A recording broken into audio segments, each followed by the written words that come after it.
ஒரு பெண்ணின் குழந்தை இல்லா ஏக்கமானது அந்த இறைவனையே அவளுக்கு குழந்தையாக கொண்டு வந்து தரும் என்று சொன்னால் உங்களால் நம்ப முடிகிறதா?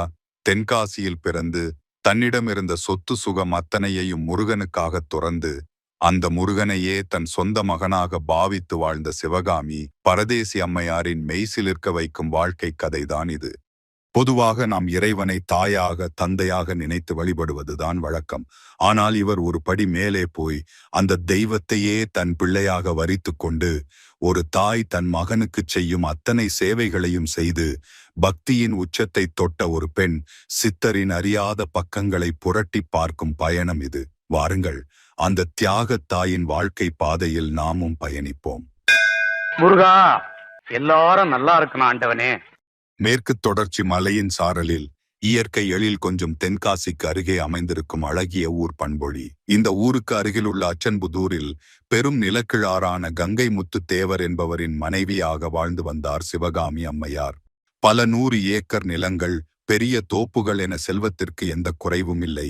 அவர்களின் இல்லம் தேடி வருபவர்களுக்கு இல்லை என்று சொல்லாமல் அன்னமிடும் அறம் தவறாத வாழ்க்கை அவர்களுடையது. இப்படி எல்லா வளங்களும் நிறைந்து வழிந்த அந்த இல்லத்தில் ஒரே ஒரு குறை மட்டும் பெரும் இருளாகச் சூழ்ந்திருந்தது. அது மழலை செல்வம். பல ஆண்டுகள் கடந்தும் சிவகாமி அம்மையாரின் மடி கனக்கவில்லை. ஒரு குழந்தையின் சிரிப்புச் சத்தத்திற்காக அந்த தாயின் உள்ளம் ஏங்கியது. குழந்தை இல்லாதது அக்காலத்தில் ஒரு பெண்ணுக்கு எவ்வளவு பெரிய சமூக அழுத்தத்தையும் மனவேதனையையும் கொடுத்திருக்கும் என்பதை நாம் உணர வேண்டும். உறவினர்களின் குத்தல் பேச்சுக்களும் சுற்றியிருப்பவர்களின் அனுதாப பார்வைகளும் ஒவ்வொரு நாளும் அவரை வாட்டி வதைத்தன. தன் ஏக்கம் தீர கணவனும் மனைவியும் சேர்ந்து தங்களை இறைப்பணிகளில் ஈடுபடுத்திக் கொண்டனர். கால்நடையாக யாத்திரை செல்லும் பக்தர்கள் தங்கிச் செல்வதற்காக வழியெங்கும் கல்மண்டபங்களை கட்டினார்கள். அன்ன சத்திரங்களை அமைத்து பசித்த வயிறுகளுக்கு உணவளித்தார்கள். எந்த அடியார் வந்தாலும் அவர்களை அன்புடன் உபசரித்து பணிவிடைகள் செய்வதையே தங்கள் வாழ்வின் நோக்கமாக கொண்டிருந்தனர். இப்படி அறச்செயல்கள் ஒருபுறம் நடந்தாலும் சிவகாமி அம்மையாரின் உள்ளுக்குள் அந்த தனிமையும் குழந்தை இல்லையே என்ற ஏக்கமும் தழலாய் எரிந்து கொண்டே இருந்தது. இறைவா, இந்த பிறவியில் எனக்கு ஒரு குழந்தை பாக்கியம் இல்லையா என்று அவர் உருகாத நாளில்லை.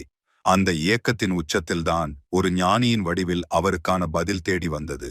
சிவகாமி அம்மையாரின் சேவைகளால் புகழ்பெற்றிருந்த நெடுவயல் மண்டபத்திற்கு ஒரு நாள் வாலர் மஸ்தான் என்ற இஸ்லாமிய துறவி ஒருவர் வந்தார். அவர் பெரும் தவ வலிமை கொண்டவர் என்றும் பல சித்து விளையாட்டுகளில் வல்லவர் என்றும் அப்பகுதி மக்கள் அறிந்திருந்தனர். தன் மடம் தேடி வந்த அந்த மகானுக்கு சிவகாமி அம்மையார் மிகுந்த பணிவோடு பணிவிடைகள் செய்து தினமும் அன்னமிட்டு உபசரித்து வந்தார். ஒரு நாள் அந்த ஞானியான வாலர் மஸ்தான் அவரின் கண்களை உற்று பார்த்த அந்த மகான், அம்மா, உனக்கு இந்த ஜென்மத்தில் குழந்தை பாக்கியமில்லை, அதற்காக வருந்தாதே. இங்குள்ள திருமலை முருகனே உன் குழந்தை. அவனுக்கு சேவை செய்வதற்காகவே நீ பிறந்திருக்கிறாய். அவனை உன் மகனாக ஏற்றுக்கொள். உன் துயரங்கள் அனைத்தும் தீரும் என்று சொன்னதாக வரலாறுகள் கூறுகின்றன. இந்த வார்த்தைகள் அம்மையாரின் செவிகளில் தேனாக பாய்ந்தன. குழந்தையில்லை என்ற குறையை இந்த ஜெகத்திற்கே தலைவனான முருகனே தன் மகனாக வருவதன் மூலம் தீர்த்து வைத்திருக்கிறான் என்ற எண்ணம் அவர் மனதில் பெரும் பரவசத்தை உண்டாக்கியது.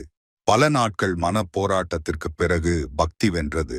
ஆம், திருமலை குமரனே என் மகன், இனி என் வாழ்க்கை அவனுக்காக மட்டுமே என்ற முடிவுக்கு வந்தார்.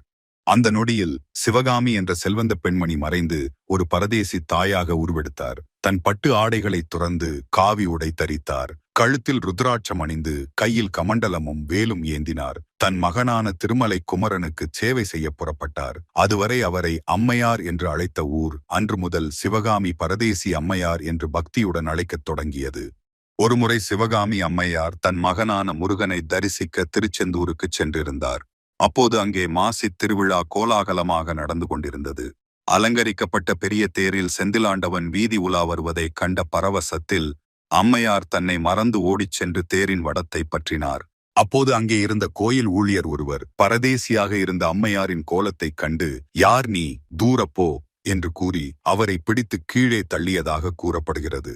மனம் நொந்தாலும் அம்மையார் யாரிடமும் வாதிடாமல் அமைதியாக எழுந்து சென்று கடற்கரையில் அமர்ந்து தன் மகன் முருகனை நினைத்து தவத்தில் ஆழ்ந்து விட்டார். அடுத்து நடந்த நிகழ்வு கூடியிருந்த ஆயிரக்கணக்கான மக்களை மெய்சிலிர்க்க வைத்தது. அம்மையார் வடத்தை விட்டு அந்த கணத்திலிருந்து தேர் ஒரு அடி கூட நகரவில்லை என்று சொல்லப்படுகிறது. ஊரே கூடி வடத்தை பிடித்து இழுத்தும் யானைகளை கொண்டு தள்ளியும் தேர் அசைந்து கொடுக்கவே இல்லை. தேர் நகராததற்கு காரணம் புரியாமல் தவித்த விழா குழுவினர் அங்கிருந்த பெரியவர்களிடம் காரணம் கேட்டனர். அப்போது அவர்கள், சிவகாமி பரதேசி அம்மையார் என்பவர் முருகனின் அன்னையாக வரம் பெற்றவர். அவரை நீங்கள் அவமானப்படுத்தியதால்தான் மகன் தன் தாய்க்காக கோபித்துக் கொண்டு தேரை நிறுத்திவிட்டான் என்று கூறினர். பதறிப்போன விழாக்குழுவினர் கடற்கரைக்கு ஓடிச் சென்று அம்மையாரின் கால்களில் விழுந்து மன்னிப்பு கேட்டனர். அவர்களின் வேண்டுகோளை ஏற்ற அம்மையார் மீண்டும் வந்து தேரின் வடத்தை தொட்டு இழுத்த மறுகணமே அதுவரை அசையாமல் நின்ற தேர் மிக எளிதாக நகரத் தொடங்கியது. இந்த அற்புதம் சிவகாமி அம்மையாரின் புகழை எட்டு திக்கும் பரப்பியது. அவரது பக்தியின் இன்னொரு சாட்சி திருமலை குமாரசுவாமி கோயில் திருப்பணி. தன் மகன் வாழும் கோயில் மலையின் மேல் சிரமமான பாதையில் இருப்பதைக் கண்டு அதை புதுப்பித்து பக்தர்கள் எளிதில் வந்து செல்ல வசதிகளை செய்ய விரும்பினார். இதற்காக வண்டாடும் பொட்டல் என்ற இடத்தில் ஒரு மடத்தை அமைத்து திருப்பணிகளை தொடங்கினார். சுமார் 500 அடி உயரமுள்ள மலைக்கு கட்டுமானத்திற்கு தேவையான பெரிய கல்தூண்களையும் பாறைகளையும் கொண்டு செல்வது மிகப்பெரிய சவாலாக இருந்தது. இன்றையதைப் போல அன்று மலைப்பாதையோ வாகன வசதிகளோ கிடையாது. அம்மையார் நினைத்திருந்தால் தன் சித்த ஆற்றலால் அந்த மலையையே குடைந்து கோயிலை அமைத்திருக்க முடியும். ஆனால் இது என் புதல்வன் மலை, இதற்கு எந்த பங்கமும் வரக்கூடாது என்று கூறி வேறு இடங்களிலிருந்து கற்களை கொண்டு வரச் செய்ததாக கூறப்படுகிறது. அவர் வெறும் கட்டளையிடும் வேலையை மட்டும் செய்யவில்லை, மற்ற ஊழியர்களுடன் சேர்ந்து தானும் தலைச்சுமையாக கற்களை சுமந்து மலை ஏறியதாக சொல்லப்படுகிறது. சில சமயங்களில் பாரமான கல்தூண்கள் உருண்டு கீழே விழும்போது முருகா என்று கத்திக்கொண்டே தன் உயிரையும் பொருட்படுத்தாமல் தன் தலையை கொடுத்து அந்த பாறைகளை தடுத்து நிறுத்துவாராம். அது மட்டுமல்ல, கோயிலுக்கு சொந்தமான சுமார் 160 ஏக்கர் நிலம் புளியரை கிராமத்தில் ஒருவரால் ஆக்கிரமிக்கப்பட்டிருப்பதை முருகன் கனவில் வந்து சொன்னதாகவும் அதை மீட்க திருவனந்தபுரம் நீதிமன்றத்தில் அம்மையார் வழக்கு தொடர்ந்ததாகவும் கூறப்படுகிறது. வழக்கு பதிவுகளுக்காக மண்ணில் புதைந்திருந்த செப்பு பட்டயத்தையும் கண்டெடுத்தார். வழக்கு நடந்து கொண்டிருந்த போது அம்மையார் நீதிமன்றத்தின் திண்ணையில் இயல்பாக அமர்ந்திருப்பதைக் கண்ட வெள்ளைக்கார நீதிபதி அவரின் தெய்வீக அமைதியால் கவரப்பட்டு பட்டயத்தில் உள்ளபடி நிலங்கள் அனைத்தும் கோயிலுக்கே சொந்தம் என்று தீர்ப்பளித்ததாக ஒரு கதை சொல்லப்படுகிறது. இப்படியாக தன் மகன் முருகனுக்காகவே தன் வாழ்நாள் முழுவதையும் அர்ப்பணித்த சிவகாமி பரதேசி அம்மையார் தன் பூத உடலை நீக்கும் நேரத்தையும் தானே குறித்தார். தன் மகன் பிறந்த நன்னாளான வைகாசி விசாகம் அன்று தன் ஜீவன் தன் மகனின் திருவடிகளில் கலக்க வேண்டும் என்று விரும்பினார். அவர் விரும்பியபடியே ஒரு வைகாசி விசாகத் திருநாளில் திருமலை முருகனின் திருவடிகளில் ஜோதியாய் கலந்தார். அவர் முன்கூட்டியே தனக்காக வண்டாடும் பொட்டலில் அமைத்திருந்த ஜீவ சமாதியில் அவரது புனித உடல் அடக்கம் செய்யப்பட்டது. இன்றும் அந்த ஜீவ சமாதி அங்கு வருவோருக்கு அருளையும் அமைதியையும் வாரி வழங்கும் புண்ணிய தலமாக விளங்குகிறது.